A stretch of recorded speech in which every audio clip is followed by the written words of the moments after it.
ಗೃಹಲಕ್ಷ್ಮಿಯರಿಗೆ ಅತಿ ದೊಡ್ಡ ಶಾಕ್ ಇದು. ನಾವು ಬದುಕಿದ್ದೀವಿ ಎಂಬುದನ್ನು ತೋರಿಸಿಕೊಳ್ಳುವಂತಹ ಅನಿವಾರ್ಯತೆ ಇದೆ. ಈಗ ಗೃಹಲಕ್ಷ್ಮಿಯರಿಗೆ ಅತಿ ದೊಡ್ಡ ಶಾಕ್ ಸಿಕ್ಕಿರುವಂಥದ್ದು. ನಾವು ಬದುಕಿದ್ದೀವಿ ಅಂತ ತೋರಿಸಿಕೊಳ್ಳುವಂತಹ ಅನಿವಾರ್ಯತೆ ಇದೆಯಂತೆ. ಗೃಹಲಕ್ಷ್ಮಿ ಯೋಜನೆ ಪಡೆಯಲು ಜೀವಿತ ಪ್ರಮಾಣ ಪತ್ರ ಕೊಡಬೇಕಂತೆ. ಇದೆಂಥ ಕರ್ಮ ರೀ. ಗೃಹಲಕ್ಷ್ಮಿ ಯೋಜನೆ ಪಡೆಯಲು ಜೀವಿತ ಪ್ರಮಾಣ ಪತ್ರವನ್ನ ಕೊಡಬೇಕಂತೆ. ಕೂಡಲೇ ಪರಿಶೀಲಿಸಿ ಅಗತ್ಯ ಕ್ರಮಕ್ಕೆ ಸಿದ್ದರಾಮಯ್ಯ ಸೂಚನೆ.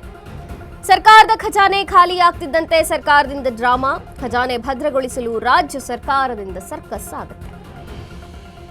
ಜೀವಿತ ಪ್ರಮಾಣ ಪತ್ರ ಯಾಕೆ ಬೇಕು ಅಂತ, ಯಾಕೆಂದ್ರೆ ಇಷ್ಟು ತಿಂಗಳ ಕಾಲ ಗೃಹಲಕ್ಷ್ಮಿ ಹಣವನ್ನ ಅವರವರ ಅಕೌಂಟ್ಗೆ ಹಾಕ್ತಾ ಬಂದಿದ್ದಾರೆ. ಆದ್ರೆ ಈಗ ನಾವು ಬದುಕಿದ್ದೀವಿ ಅಂತ ತೋರಿಸ್ಕೊಳ್ಳಕ್ಕೆ ಜೀವಿತ ಪ್ರಮಾಣ ಪತ್ರವನ್ನ ಕೊಡಬೇಕಿದೆಯಾ ಗೃಹಲಕ್ಷ್ಮಿಯರು ಅನ್ನುವಂಥದ್ದು. ಯೋಜನೆ ಪಡೆಯಲು ಜೀವಿತ ಪ್ರಮಾಣ ಪತ್ರವನ್ನ ಕೊಡಬೇಕಂತ್ರಿ. ಇದೆಂತಹ ಕರ್ಮ. ಇದನ್ನ ಗೃಹಲಕ್ಷ್ಮಿ ಯೋಜನೆ ಸ್ಟಾರ್ಟ್ ಮಾಡೋಕ್ಕಿಂತ ಮುಂಚೆ ಕೇಳಿದ್ರೆ ಅದು ಬೇರೆ ಇರ್ತಿತ್ತು. ಆದ್ರೆ ಗೃಹಲಕ್ಷ್ಮಿ ಯೋಜನೆ ಶುರುವಾಗಿ ಸುಮಾರು 2.5 ವರ್ಷಗಳೇ ಕಳೆದಾದ್ಮೇಲೆ ಇವಾಗ ಜೀವಿತ ಪ್ರಮಾಣ ಪತ್ರವನ್ನ ಕೊಡಿ ಅಂದ್ರೆ ಮಾತ್ರ ನೀವು ಇದ್ದೀರೋ ಇಲ್ವೋ ಅಂತ ಗೊತ್ತಾಗುತ್ತೆ ಅನ್ನೋ ರೀತಿಯಲ್ಲಿ ಸರ್ಕಾರ ಕೇಳ್ತಿದೆಯಲ್ಲ, ಇದು ಎಂಥ ನ್ಯಾಯ ಅಂತ. ಗೃಹಲಕ್ಷ್ಮಿ ಯೋಜನೆಯಡಿ ಎಷ್ಟು ಫಲಾನುಭವಿಗಳು ಅಂತ ನೋಡೋದಾದ್ರೆ 1,24,12,543 ಅರ್ಹ ಫಲಾನುಭವಿಗಳಿಗೆ ಈಗಾಗಲೇ ಗೃಹಲಕ್ಷ್ಮಿ ಯೋಜನೆಯಿಂದ ಅವರು ಆ ಹಣವನ್ನ ಪಡ್ಕೊಳ್ತಿದ್ದಾರೆ. ಈವರೆಗೂ ಸುಮಾರು 57,300 ಕೋಟಿ ರೂಪಾಯಿ ಆರ್ಥಿಕ ನೆರವು ಪಾವತಿ ಆಗಿರುವಂಥದ್ದು. 2 ಲಕ್ಷಕ್ಕೂ ಹೆಚ್ಚು ಮೃತ ಫಲಾನುಭವಿಗಳ ಖಾತೆಗೆ ಹಣ ಜಮಾ ಆಗಿದೆ. ಹಾಗಾಗಿ ಈಗ ಮರಣ ಹೊಂದಿರುವವರ ಹೆಸರಲ್ಲಿ ಹಣ ದುರ್ಬಳಕೆ ಆಗೋದು ಬೇಡ, ಹಣ ದುರ್ಬಳಕೆ ಆಗ್ತಿರೋದನ್ನು ತಪ್ಪಿಸಲು ಈ ಕ್ರಮವನ್ನು ಕೈಗೊಳ್ಳಲಾಗಿದೆ. ಮರಣ ಹೊಂದಿರುವವರ ಖಾತೆಗೆ ಏನು ಜಮಾ ಆಗ್ತಿದೆ ಹಣ, ಅದನ್ನು ತಪ್ಪಿಸಿಕೊಳ್ಳಿಕ್ಕೋಸ್ಕರ ಹಣ ದುರ್ಬಳಕೆ ಆಗೋದು ಬೇಡ ಅಂತ ಸರ್ಕಾರ ಈ ಕ್ರಮಕ್ಕೆ ಮುಂದಾಗಿರುವಂಥದ್ದು. ಆದರೆ ಜೀವಿತ ಪ್ರಮಾಣ ಪತ್ರವನ್ನ ಈಗ ಎಲ್ಲಾ ಗೃಹಲಕ್ಷ್ಮಿಯರು ಕೂಡ ಸರ್ಕಾರಕ್ಕೆ ಕೊಡಬೇಕಾಗಿದೆ. ಯಾಕಂದ್ರೆ ಕೂಡಲೇ ಇದನ್ನ ಪರಿಶೀಲನೆ ಮಾಡಿ ಅಗತ್ಯ ಕ್ರಮವನ್ನ ಕೈಗೊಳ್ಳಿ ಅಂತ ಸಿದ್ದರಾಮಯ್ಯನವರು ಸೂಚನೆಯನ್ನು ಕೊಟ್ಟಿದ್ದಾರೆ.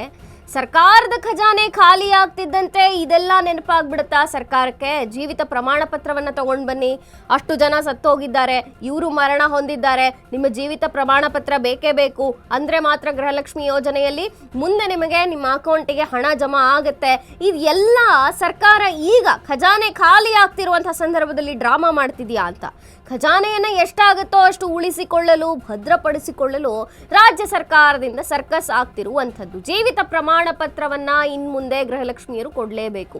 ಮೊನ್ನೆ ತಾನೇ ಸದನದಲ್ಲಿ ಮಾತಾಗಿತ್ತು. ಲಕ್ಷ್ಮೀ ಹೆಬ್ಬಾಳ್ಕರ್ ಒಪ್ಕೊಂಡಿದ್ರು, ಇಲ್ಲ ಹೌದು 2 ತಿಂಗಳ ಹಣ ಹಾಕೋದು ಮಿಸ್ ಆಗಿದೆ, ನನಗೆ ಗೊತ್ತಿರಲಿಲ್ಲ, ಅಧಿಕಾರಿಗಳು ನನ್ನ ಗಮನಕ್ಕೆ ತಂದಿರಲಿಲ್ಲ, ನಾನು ಅದನ್ನು ಪರಿಶೀಲನೆ ಮಾಡ್ತೀನಿ ಅಂತ ಒಪ್ಕೊಂಡು ಕ್ಷಮೆಯನ್ನು ಕೂಡ ಕೇಳಾಗಿತ್ತು.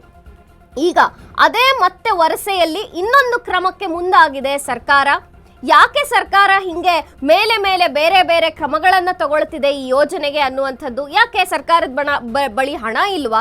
ಖಜಾನೆ ಖಾಲಿ ಆಗೋಯ್ತಾ? ಅಥವಾ ಇನ್ನಷ್ಟು ಖಜಾನೆಯನ್ನ ಇರೋದನ್ನಾದ್ರ ಉಳಿಸ್ಕೊಳ್ಳೋಣ ಅಂತ ಹೇಳಿ ಇಂಥ ಮೇಲಿಂದ ಮೇಲೆ ಕ್ರಮಗಳನ್ನು ತಗೊಳ್ತಿದೆಯಾ ಅಂತ? ಯಾಕೆಂದ್ರೆ ಈಗ ಜೀವಿತ ಪ್ರಮಾಣ ಪತ್ರವನ್ನ ಕೊಡಬೇಕು ಅಂತ ಸರ್ಕಾರ ಆದೇಶವನ್ನ ಮಾಡಿರುವಂಥದ್ದು.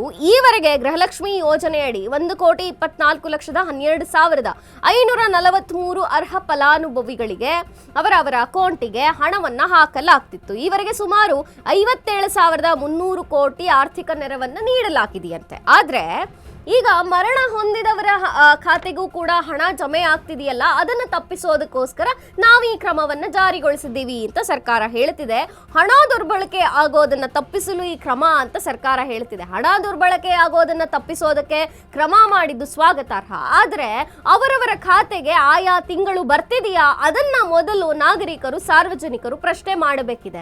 ಈಗ ಉಳಿಸ್ಕೊಂಡಿರೋ ಹಣವನ್ನ, ಬಾಕಿ ಹಾಕೋದನ್ನ, ಉಳಿಸ್ಕೊಂಡಿದ್ದನ್ನ ಸದನದಲ್ಲಿ ಏನಾದ್ರು ಪ್ರಶ್ನೆ ಮಾಡದಿದ್ರೆ ಅದು ಹಂಗೆ ಮುಚ್ಚೋಗ್ತಿತ್ತು. ಸ್ವತಃ ಮಹಿಳಾ ಮತ್ತು ಕಲ್ಯಾಣ ಇಲಾಖೆಯ ಸಚಿವೆ ಆದಂಥ ಲಕ್ಷ್ಮೀ ಹೆಬ್ಬಾಳ್ಕರ್ ಅವರೇ ಒಪ್ಕೊಂಡ್ರು, ಇಲ್ಲ ನಾವು ಹಣವನ್ನ ಹಾಕೋದು ಮಿಸ್ ಆಗಿದೆ, ನನ್ನ ಗಮನದಲ್ಲಿರಲಿಲ್ಲ, ಅಧಿಕಾರಿಗಳು ನನಗೆ ಯಾವ ಸೂಚನೆಯನ್ನು, ಯಾವ ಮಾಹಿತಿಯನ್ನೂ ಕೊಟ್ಟಿರಲಿಲ್ಲ, ಹಾಗಾಗಿ ನನ್ನ ಗಮನಕ್ಕೆ ಬಂದಿಲ್ಲ, ನಾನು ವಿಷಾದವನ್ನು ವ್ಯಕ್ತಪಡಿಸ್ತೀನಿ ಅಂತ ಸದನದಲ್ಲಿ ಮಾತಾಡಿದ್ರು ತಾನೆ. ಈಗ ಬಾಕಿ ಉಳಿಸ್ಕೊಂಡಿರುವಂತಹ ಹಣ ಹಾಕಿ ಮೊದಲು ಅಂತ ಜನ ಕೇಳ್ತಾರೆ. ಅದಾದ್ಮೇಲೆ ನೀವು ಕ್ರಮಗಳನ್ನ ಕೈಗೊಳ್ಳಿ. ಜೀವಿತ ಪ್ರಮಾಣ ಪತ್ರವನ್ನೋ ಮತ್ತೊಂದನ್ನೋ ಸರ್ಕಾರ ಕ್ರಮ ಮಾಡಿದ್ರೆ ಅದು ಬೇರೆ ವಿಚಾರ. ಆದ್ರೆ ಬರಬೇಕಾದಂತಹ ಆಯಾ ತಿಂಗಳ ಹಣ ಇನ್ನು ಗೃಹಲಕ್ಷ್ಮಿಯರಿಗೆ ಸಲ್ಲಿಕೆನೇ ಆಗದೆ ಇರುವಂತಹ ಈ ಸಂದರ್ಭದಲ್ಲಿ ಮತ್ತೊಂದು ಕ್ರಮಕ್ಕೆ ಸರ್ಕಾರ ಮುಂದಾಗಿರುವುದು ಇದು ಆಕ್ರೋಶಕ್ಕೂ ಕೂಡ ಕಾರಣವಾಗುತ್ತೆ.